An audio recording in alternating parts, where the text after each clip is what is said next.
mayroon pong depensa. A few days ago, ni-report po natin yung manifesto ng ilang mga opisyales, na dating opisyales ng Armed Forces of the Philippines. Ang mga ito ay karamihan ng mga graduate ng PMA, pero merong mga ilan doon na hindi. Bukod pa doon, maliwanag ang kanilang pakay para dun sa manifesto, ay kino-call out nila si Senator Raffy Tulfo para dahil sa kanyang programa at sa kanyang pag-aksyon bilang senador, na parang naitatawid niya yung ginagawa niya dun sa TV program niya doon sa Senado. Nandito ilalagay natin sa screen natin yung sagot ni Senator Raffy. Base dun sa sagot niya, talakayin natin kung ano yung mga binabanggit niya dun sa sa kanyang kasagutan. Hindi ako sang-ayon pa rin, ha, pero importante na naririnig natin yung panig niya. Ito, nasa screen na yung ating yung kanyang yung statement, pero basahin pa rin natin. Statement from the office of Senator Raffy Tulfo. It has come to our office's attention that a spliced video of Senator Idol Raffy Tulfo's program that was aired roughly 4 years ago in 2020 is making the rounds online to deliberately destroy his image. The video involves a deceased member of the Philippine Army. The said old video suspiciously came out after the release of surveys for the 2028 presidential election, which afterwards was followed by a manifesto criticizing Senator Tulfo's treatment of men in uniform as signed by retired soldiers. Masakit isipin na ang kasundaluhan natin ngayon ay nadadawit na rin sa mga isyung pampolitika. Wait, what? Okay. Marahil hindi nila alam na sila ay nagagamit lamang, lalo na sa usaping ito na halos mag-4 na taon na ang nakaraan. Malaki ang respeto ni Senator Tulfo sa mga kasundaluhan dahil para sa kaalaman ng lahat, siya ay galing sa angkan ng mga military. Ang kanyang ama, and so he goes on to say kung sino-sino yung mga relatives niya, yung tatay niya, na miyembro ng Philippine Scouts, tulad ng tatay ko, na lumaban sa Hapon at nalipat sa PC, na-promote bilang colonel, etc. So puro to. Dagdag pa sa kanila ang tiyuhin ni Senator Tulfo na miyembro ng US Armed Forces in the Far East, yung SAFE. At yung na si Staff Sergeant Sabas Tulfo. Sa katunayan, ito ay dumadaloy sa dugo ni Senator Tulfo ang lahi ng mga sundalo, dahil din kung bakit nananatiling mataas ang respeto niya sa mga kasundaluhan. So ang sinasabi niya dito muna tayo sa first part, ha, na unang-una, nag-start yan, sinasabi niya na spliced yung video. Ngayon, ako mismo, bago tayo gumawa ng komentaryo dito, binasa ko yung buong episode ng Raffy Tulfo in Action na yun. At yung mga naman nagpapakita, halimbawa doon sa TikTok at saka sa Facebook, sa ibang larangan ng social media, sa iba-ibang mga platforms sa social media, nakikita natin na kinuha yung isang portion ng kanyang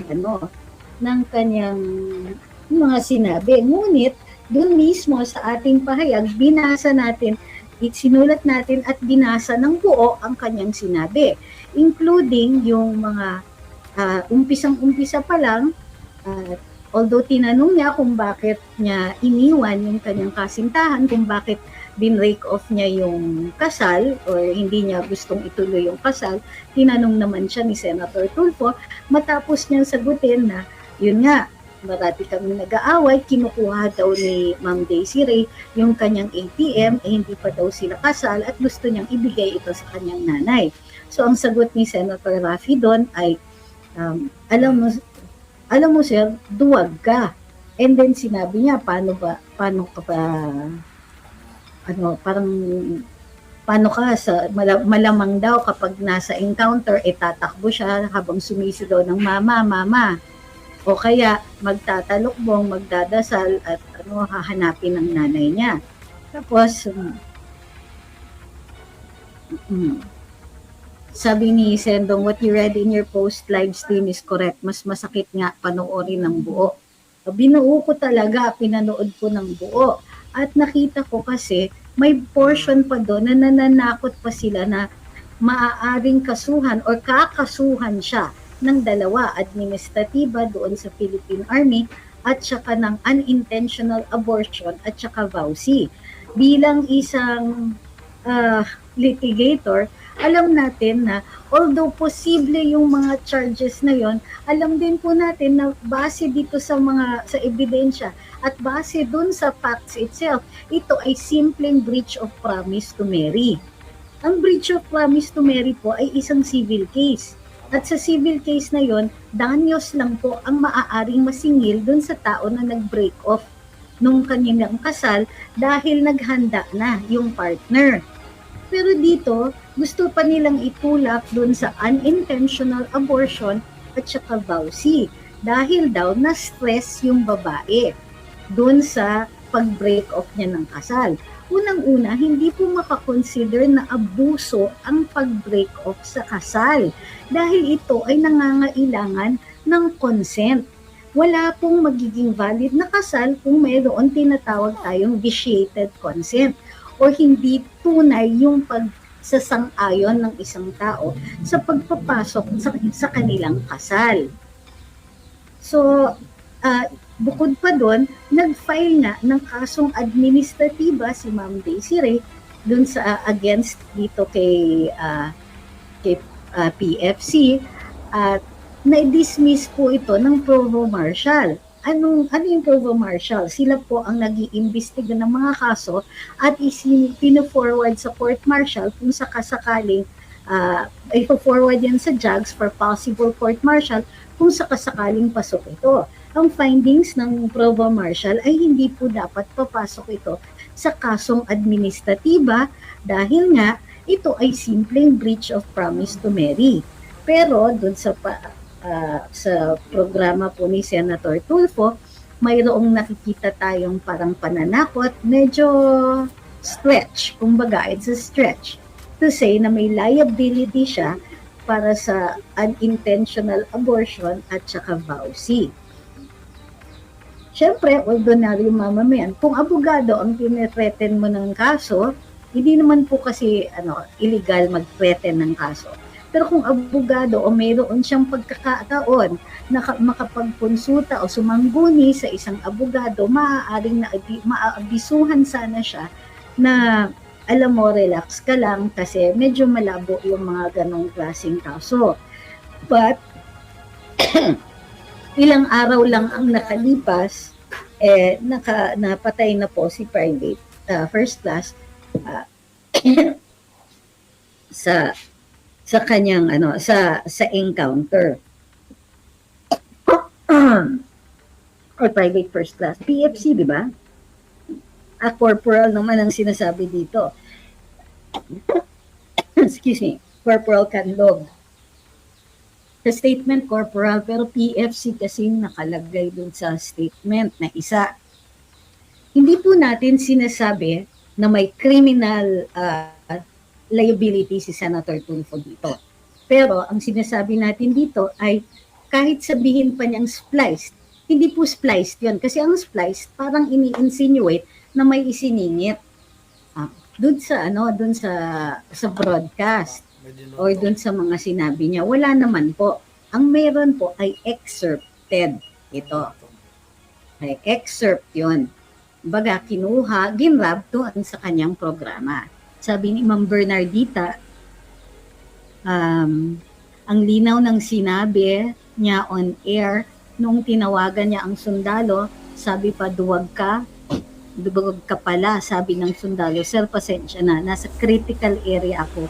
Kung ano-ano pa sinabi ni Sir Rafi. Abusado talaga, lalo na kung kumita na ng bilyon. Well, ang mas concern ko nga dito ay yung lack of reasonableness. dun sa kanyang interchange with ang tawag niya dito ay Corporal Canlog, pero dun sa isang statement ni PFC. So at any rate, a few days later nga ay pumanaw nga nabaril siya sa encounter. Nasawi siya sa encounter.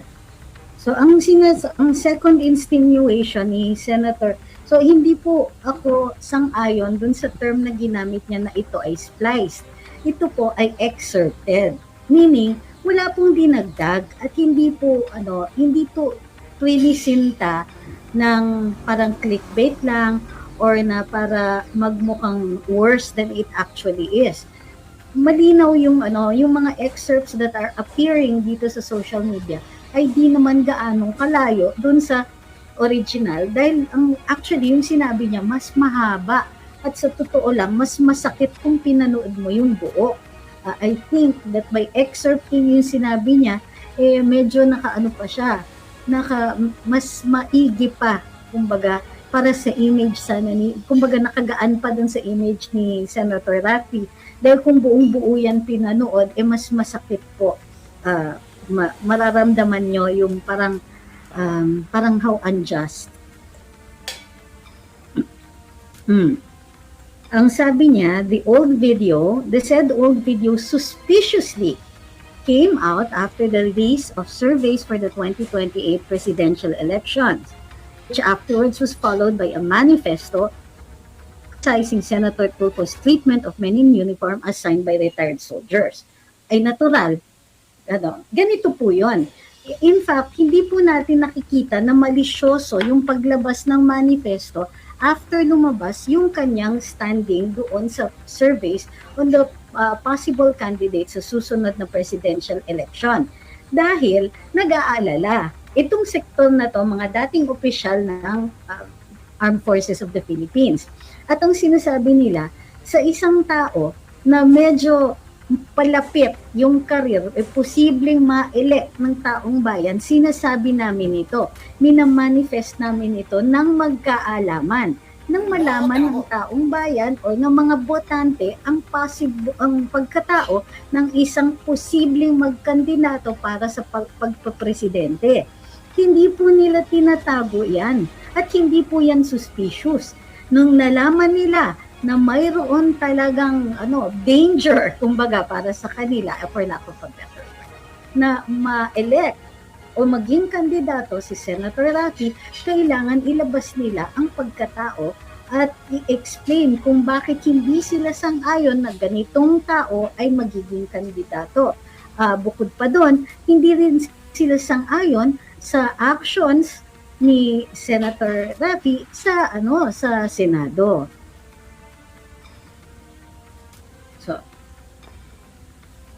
Ang sinasabi niya, masakit isipin na ang mga kasundaluhan natin ay nadadawit na rin sa isyung pampolitika. Hindi po ito politika. In fact, hindi nga nila sinasabi na they prefer somebody else over Senator Raffy. Hindi po ganon. They merely concentrated on his actions at ginamit na bilang ehemplo itong si Candong, si PFC Candong. Ang hindi niya masasabi na ay politika lang ito dahil buong tapang na nagpirma ang ating mga dating opisyal ng AFP sa kanilang manifesto. Hindi po ito yung patago, hindi ito simpleng paninira, hindi po. Sinabi nila at backed up naman, sinabi nila ganito ang nangyari at they took offense bilang mga dating opisyales ng AFP. Alam nila na isa sa pinakamasakit at pinakamabigat na paratang ang tawagin kang duwag. So, yun po ay ilang ulit na sinabi doon sa video ni Senator Raffy. Pero para yan, which is masakit isipin na nadadawit ang mga kasundaluhan sa issue ng pampolitika marahil hindi nila alam na sila ay nagagamit lamang. Parang medyo, excuse me, mga opisyalis po itong mga pumirma. In other words, binasa nila yan at alam nila yung konteksto. Parang pinalalabas pa na ginagamit lang kayo para sa kandidatura ng iba. Wala naman pong ganon at wala silang binabanggit na ibang kandidato na posibleng mag-benefit sa kanilang manifesto. Sabi niya, lalo na sa usaping ito na halos mag-4 na taon na nakaraan. Totoo, 2020 pa po yung episode ng Rapid Tulfo in Action na yon. Ngunit wala pa pong, kumbaga, masakit pa rin. At ginagamit lang ito bilang ehemplo. Ang sinasabi ng ating mga former officials sa AFP ay ito isa sa sa examples ng kanyang attitude, ng kanyang actions, at saka ng kanyang, kumbaga, yung mga masasakit na mga nasasabi in his program. It's just one of them. At nilalabas nila ito dahil hindi naman po nagbago. Bukod pa doon, wala naman din pong apology daw si Senator Raffy sa pamilya ng sundalong namatay. At although, to be fair, tayo lang nagsasabi, to be fair, si Senator Raffy ay nagpahayag ng kanyang pakikiramay sa pamilya nung yumao. Gayunpaman, hindi po ito na-erase. Hindi po na-erase yung yung pangyayari dito, hindi po na-erase na masyado siyang kumampi doon sa, syempre, breach of promise to marry ito, parang lumalabas na it was wrong for this person na umayaw sa kasal. Wala pong ganun. Pagdating po sa isang kasal, sa isang marriage, kailangan buo ang loob at buo ang consent. Kapag hindi buo ang consent, then alam po natin na nag-aalinlangan yung tao, wala namang divorce dito sa Pilipinas. Sabi ni Ma'am Oseng, for someone who has a penchant for dragging the past to rebuke others publicly, he is not even seeing the irony. Sabi ni Sir Sendong, nag-condolence siya but that's it. And kinampihan pa din yung nagreklamo. Hindi po mali ang umayaw sa kasal. Hindi po mali ang umurong. At hindi naman po mali yung kanyang na at least bago po yan nangyari, bago po nagkaroon ng kasal, ay umurong na siya. Kaysa naman mag-abandon na siya ng isang asawa. Bukod pa dyan, hindi po ito, how do you call this? Maaaring ipilit. Kailangan buo nga ang consent. Sa ibang mga instances, kapag may pilitan, maaaring gamitin ito na basihan para sa annulment. Marahil matatawag pa akong masyadong pumapanig doon sa pamilya ng sundalo dahil ako din po, tulad ni Senator Raffy, ay anak ng isang military official. Ang father ko ay nag-retire from the Air Force. Matagal po siyang piloto at bago niyan, siya po ay galing sa Philippine Scouts. Tumawid din po siya sa Philippine Constabulary and from there kumuha ng exam, nakapasa bilang piloto ng Armed Forces sa AFP. So it was a good career at yung pagdidestino ng tatay ko sa iba't ibang lugar dito sa Pilipinas, lalong-lalo na po sa Mindanao, where we did a lot of growing up, kumbaga. And hindi ko po maisusukli sa Armed Forces ang tulong. Kumbaga, pinalaki ako ng Armed Forces. Malaki ang respeto ko sa mga sundalo at sa mga opisyales natin, retired or in the active service. At ang nanay ko, di tulad siguro ng iba, never siyang umasta as though kapareho niya ang rangko ng tatay ko. Hindi siya nag-uutos ng enlisted men and so on. Tinuruan kami talaga ng respeto. Maging enlisted ka o official ka, you're entitled to our respect dahil po nandun kayo sa profesyon, sa serbisyo. Ang tinatawag nga nila, it's not really a profession, but a service. May tawag dun, di ba? Nagsiservisyo ka kasi sa bayan. Si Attorney Trixie Cruz Angeles, para sa kabuang video na ito, pwede niyong mapanood sa YouTube channel na Luminos. Yun na nga, no, nakakatakot itong si Senador Rapi Tulfo kung halimbawa maging presidente ito.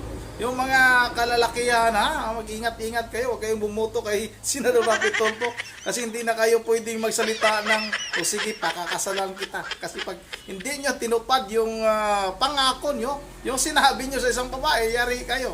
Yari kayo kay Senador Rapi Tulfo. Kailangan nyo talagang pakasalan. Hindi naman pwedeng pilitin yung tao pag ayaw magpakasal, ayaw mag-asawa.